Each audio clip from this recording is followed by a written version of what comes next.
皆さんこんにちは、寺子屋忍者の岩沢です。今日は葛飾区柴又へ遊びに来ております。これから高木屋ロードさんへ行きたいと思います。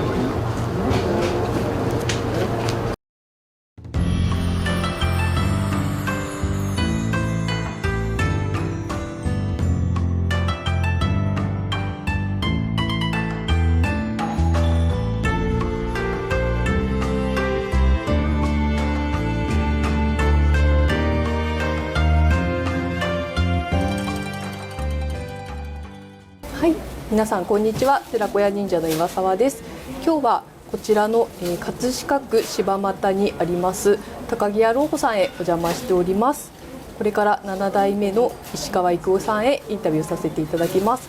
どうぞよろしくお願いいたします。よろしくお願いいたします。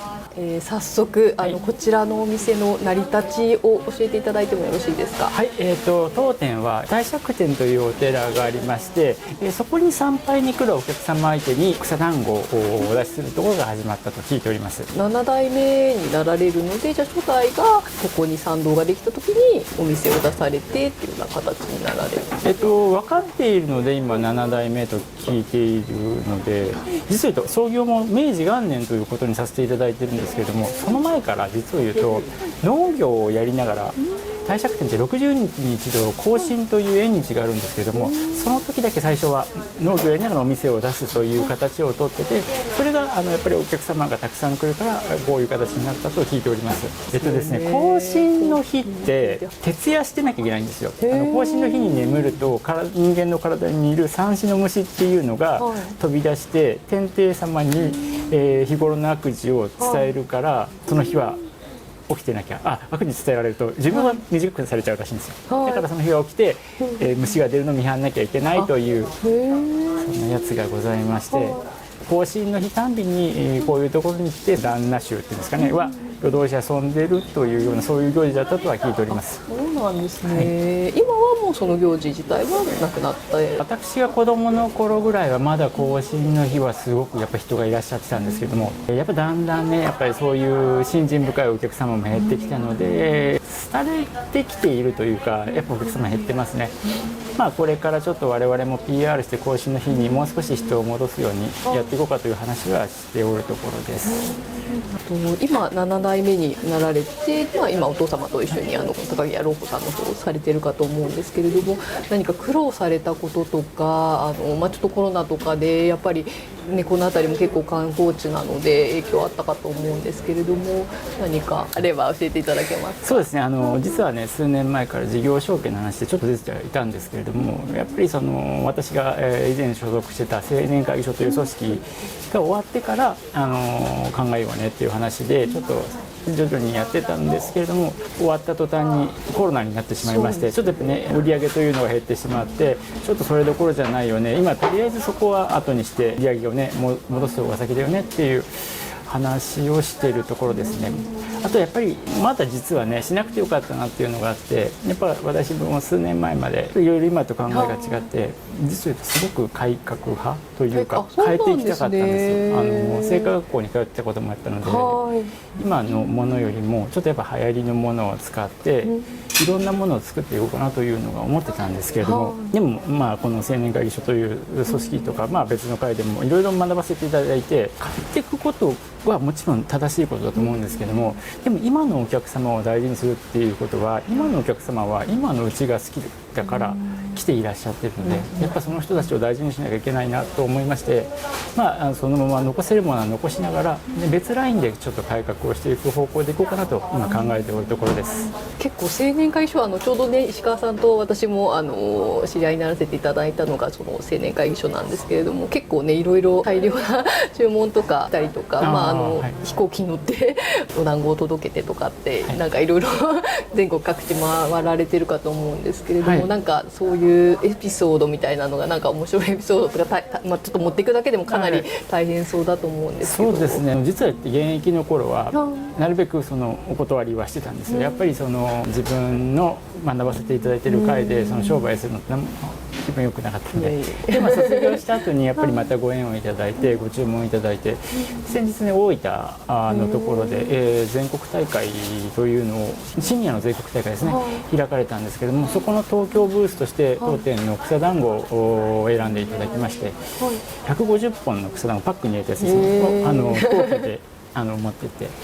割と大きなケース、キャリーケースっていうんですか、あれいっぱいになっちゃって洋服とか実は持っていかないで、そうですよね、もう持っていったらなんか、もう全部荷物それで、私男なんでね、大して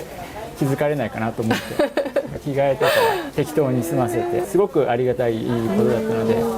あとあれですね、青年会議所じゃないんですけど、今 JR の方が新幹線でお団子運んでいただく、なんか注文いただいて何百本っていうので、何百箱ですね、それで、例えば秋田県とかで売るんでっていうのでご注文いただいてたりもしますね。 JR さんのなんかのイベントとかでこちらのお団子をそうですね、うちのお団子ってやっぱその日しか持たないので、これも昔はその日しか持たないのがいけないと思ってたんですけど、それが良さですよね。そうなんですよ、それが武器になって、例えばお土産とかに持っていかれるのはここで買わ来ないと買えないので、やっぱりねそこに行った印にもなるし、ありがたさも増えるんだろうかなと思ったので、そちらの方で、はい、そうですよね。なんか結構秘書やってる友人とかいたりとか、あと不動産業界に勤めてる友人とかって大体そのなんかお詫びとかそういうなんかちょっと大事な時とかっていうのは絶対その日しか賞味期限がないものをわざわざ買いに行ってそこのものをあげて、特別なものなんですよって、あなたのために用意したんですよっていうのを結構アピールするために、そういう1日しか賞味期限がないものを渡すとかって言ってたので、すごい価値がやっぱりありますよね。そうですね、なんか僕その話がなかったんであれなんですけども、じゃあ添加物とかが入ってないからなんですね。お餅って1日しか持たないんですか？そうですね、添加物は入ってないですね。私あんまり全然お団子のこと詳しくないんですけど、お団子ってどうやって作るっていうか、なんかどういうふうにできてるんですか？ですね、当店のものはですね、蒸練機という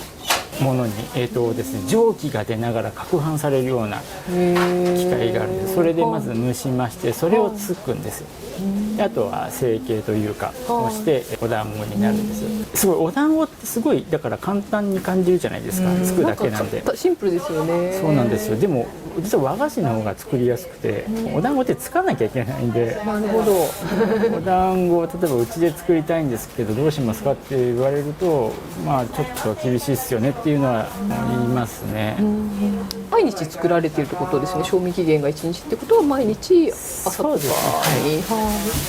5時前ぐらいから来て職人がやっております。そうなんですね。こちらで作ってそうですね。店舗兼工場でして住居でもあるんですよ、ずっと。全部がここで完結してみたいな。っていうかわかんないんですけど、重要文化的景観っていうのに選ばれた町でして、でその要件が店舗兼住居があるみたいなのが確か入ってて、なんで川越さんとかはすごい街並みがあるんですけど、多分そこのところがあんまりクリアできてないんじゃないのかなっていう話は聞いたことはありますね。そうなんです。だから全部屋根の高さっていうか、大体建物の高さが同じぐらいで、そうですね、なんか見た目も結構、そうですね、合わせて。のある。もちろんなんかやっぱり新しいお店もあるんですよ。新しいっつっても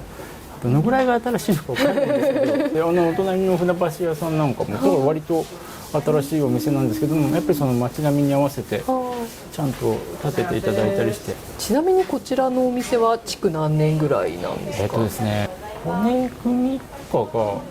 大正かな。結構ね古いみたいですね。今ね、なかなかこういう作りのところないんですよね。木とかも太いですよね。そうですね。わかりました。ありがとうございます。あちらにも男はつらいよの寅さんのポスターがあったりとか、こちらのお店が寅さんのモデルになったっていうふうにお伺いしてるんですけれども、なんでそういうことになったのかっていうような。山田監督とかは今でもやっぱり2ヶ月か3ヶ月ぐらいに一度なんかご来店いただくのでお会いしてるんですけど、そこのとこの話をあまり聞かないのは聞かないんですけど、なんかまずそもそもどの町にするかっていうのを何個かの中でここになったと。でまあ一応ね皆さんに全部のところがモデルだよっていう話でしようねみたいな話にはなってるので、見ていていただける方は多分ご存知だと思うんですけど、割とあれですよね、袋とかって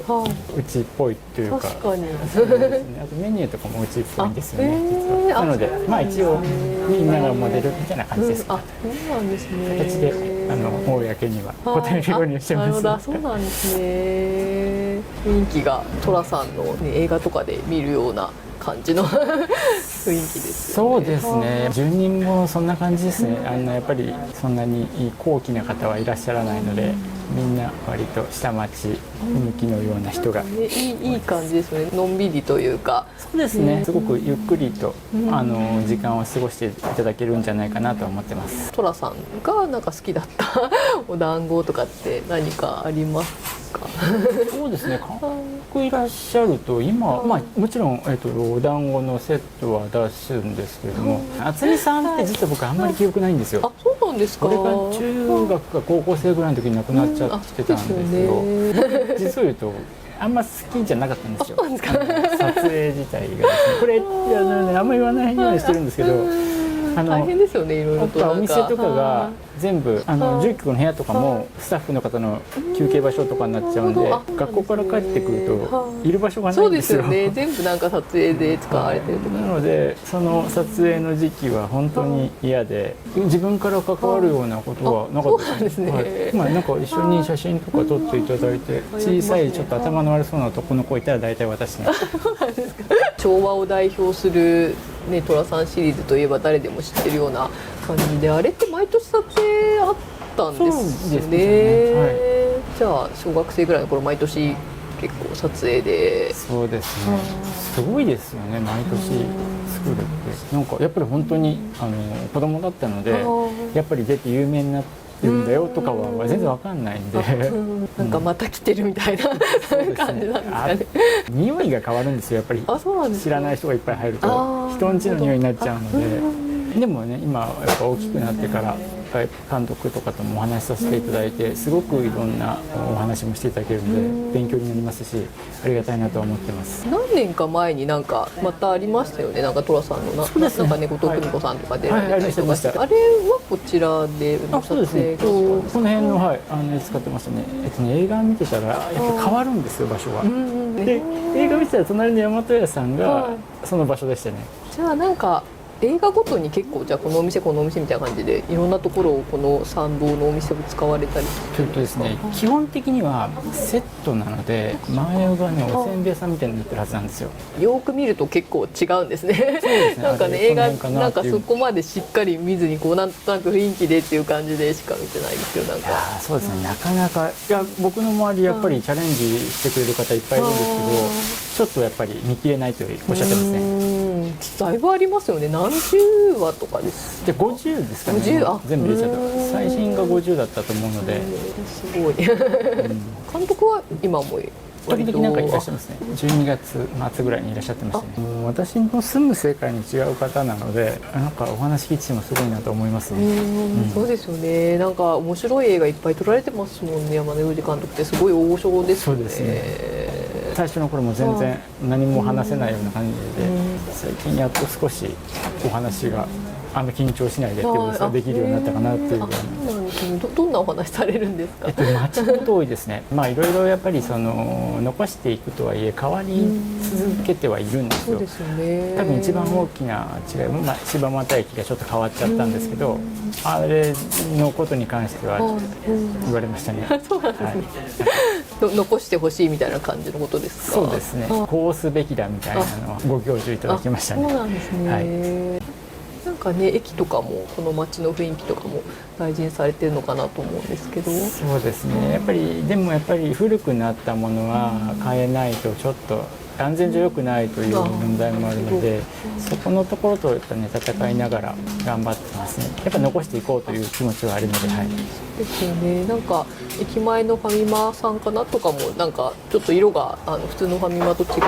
京都みたいな感じでしたね。そうですね。あそこはやってくれたみたいですね。なんかやっぱりねこの辺の街並みの雰囲気もなんか全体がこう統一感ありますもんね。そうですね。いろいろお店内に素敵な置物があるかなと思うんですけども、こういうものもあれなんですか？そうですね。撮影に行った際にそのお土産としてなんか地方から持ってきてくれるみたいですね。いろんなものそういうのとかもそうですし、うち結構飾ってあるのがなんかもらい物が多いんですよ。そうなんですね。よく分かってないんですけど、なんかいただいたものをそのまま飾る癖があるみたいで。でもいいですね。こちらもあれですよね。そうですね。それ上のやつはいただいたものですね。右のやつもそうですし。なんか辺りにある賞状とかはなんかどういったものなんですか？なんかあれはなんか昔割と有名な職人がいたみたいで、はい。そうなんですね。なんか職人さんも結構特殊というか、やっぱりここで習って覚えないと作れないというか、お団子とかも水分量とかが違ったりとか。団子の方の職人はもう確実にそうですね。多分私学校にいた時には学校の先生もうちの粉でお団子を作るのがちょっと厳しかったみたいなので、うちの人間は多分外でお団子を作れないんじゃないかなと思ってますし。じゃあ全然別物なんですね。そうですね。こちらお団子を今日用意していただいているかと思うんですけれども、こちらの方が草団子で、こちらがみたらし団子。そうですね。はい。なんかそれぞれちょっと特徴みたいなのを教えていただけますか？ですね。うちのまずお団子なんですけれども、よく話す話なんですけど、粉が違いまして。普通の上新粉ではないんですよ。今僕が知ってるだけで工場3軒目なんですけど、2軒目1軒目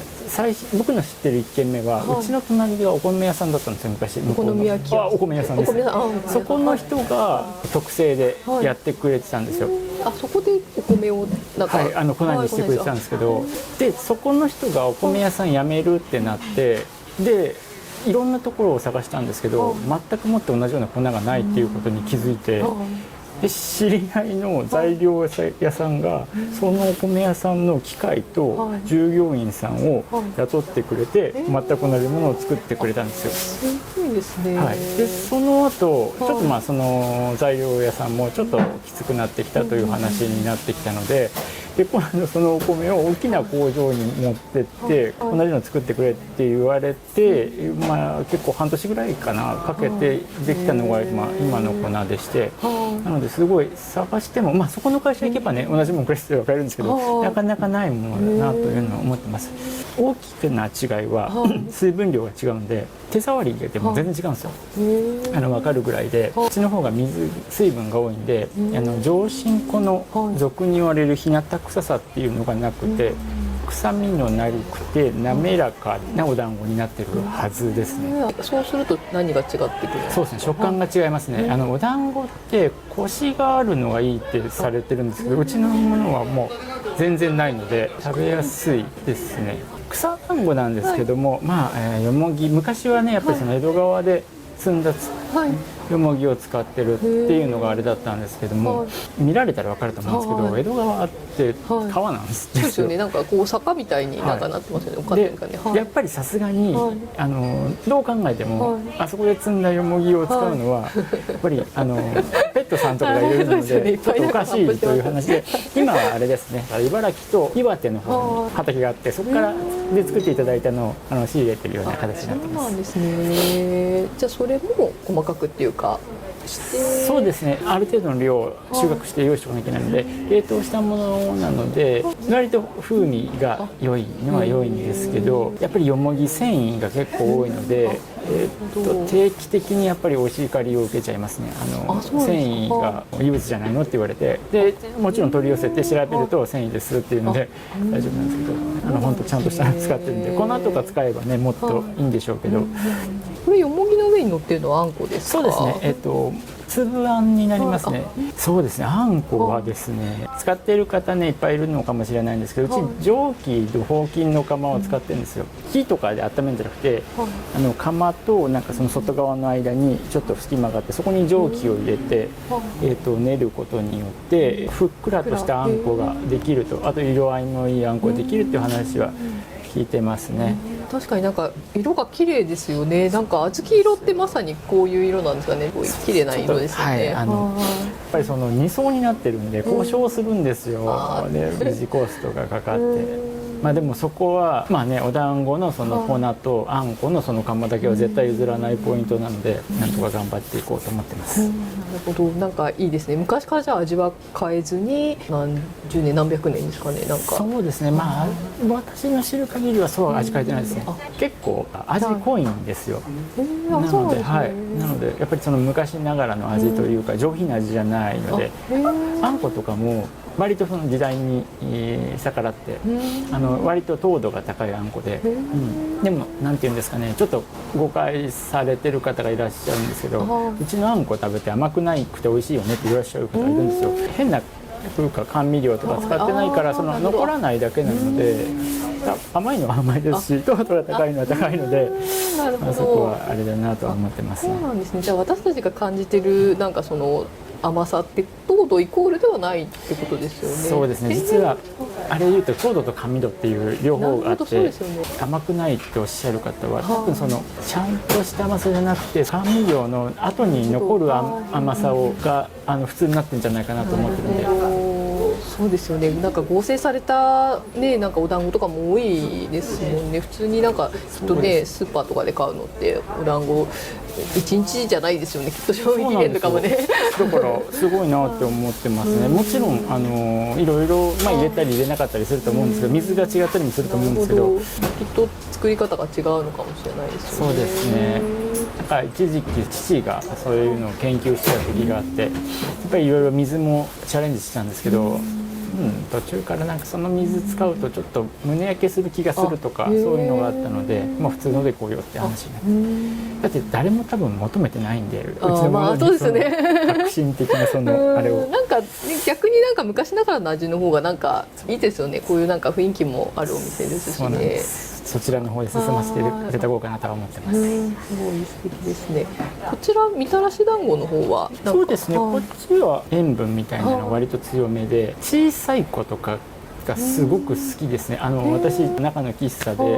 いろいろ運んだりもするんですけど、結構小さい子とかは1本食べると結構おかわりとかされてる方多いですね。そうなんですね。やっぱりちょっと普通のみたらし団子とは味付けが違うんですかね。お醤油なんですよ。しょっぱいと思います。何がこのなんかキャラメル色というか。これはあれですね。醤油と砂糖とみりんですね。なるほどなるほど。色ですね。でいただくのが楽しみ。あと片栗粉が入ってるんで、とろみをつけないと入ってないので。そうですよね。こちらなんかお団子の形って同じような形が多いような私のイメージなんですけど、ちょっとずつ違うじゃないですか。これってなんか手で作ってるとかなんですか。そういうわけではなく、一応ちょっと機械でさせていただいてるんですけど、うちのお団子がまた特殊なので、機械もうちの団子用の機械みたいになっちゃってですね。草団子は特にコロコロって出てくるような感じです。だからなんかちょっとずつ違うんですかね、形が。そうですね。コシがあるお団子だと綺麗に形になるんですけど、うちやっぱり柔らかいので、やっぱどうしても形が汚くなりがちですね。水分の量が違うからなんですかね。なんかでも柔らかいのかなって思います。なんかこう見た感じでも。そうですね。柔らかめですね。はい、ではこれから、人気のメニューの方の紹介をしていきたいと思います。はい、ですね、日本人の方に人気のメニューなんですけども、やっぱり一番はお団子ですね。先ほどもちょっとご説明させていただいたんですけど、草団子とかも含めたお団子類が、こちらの草団子ですね、あれですね、一番人気ということになってます。で、なんか知らないんですけれども、他はそのおでんとか、うちのおでんは特段そんなにこだわってるところはないんですけれども、一応やっぱりなるべく地元のものを使いたいということで、さつま揚げとかは近くのお店で作ったものを入れさせていただいてます。はい、そうですね。あとはこちらですね、ソフトクリームソーダっていうんですけども、多分柴又いらっしゃる方はそのレトロっぽいのを求めていらっしゃってるんじゃないかなというのがありまして、やっぱりその若い方はこちらを頼まれる方が結構いらっしゃいますね。冬も結構出てたみたいですね。はい。年配の方っていうよりは若い方の方が。そうですね。最近なんかお客様も昔は年配の方ばっかだったんですけど、半々ぐらいになってきまして、むしろなんか子供連れのお客様が多いので、こういうの最近見なくなってきましたよね。そうですね。なんか懐かしい。はい、私たちはねこういう町に住んでるのでまだ結構あるんですけど、多分そのあんまりはないのかな、わかんないですけど。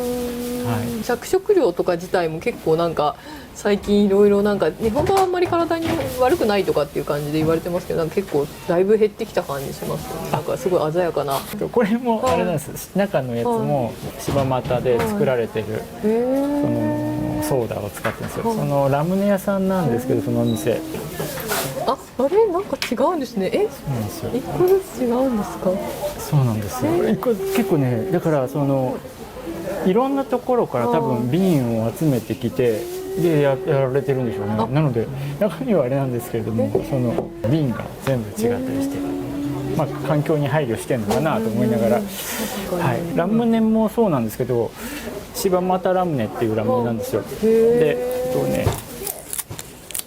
これをよく母が説明してるんですけど、ここまで瓶のラムネって今全然ないらしくて、ここが今プラスチックになってるのが多い。ね、なんかもう作る人が全然いないので、今あるラムネの瓶がなくなったらもう終わりって言われてるみたいですね。ちゃんとビー玉もセットされてるんです。でこれもそうですね。なるべく地元の方から、はい、取りたいなというのがあるので、両方とも柴又さんのものを使って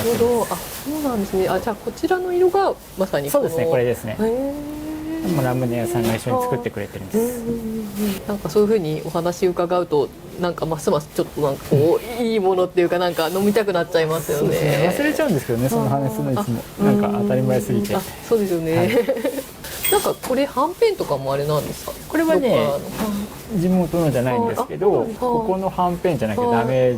ですね。いや、なんかすごい分厚いなと思って、なんかなかなかないですよね。この前大変申し訳ないんですけど、発注ミスがあって違うところのはんぺん使ったんですけど、もうやっぱ全然ダメで。そうですよね。なかなかこの立派なはんぺんは見かけないですね。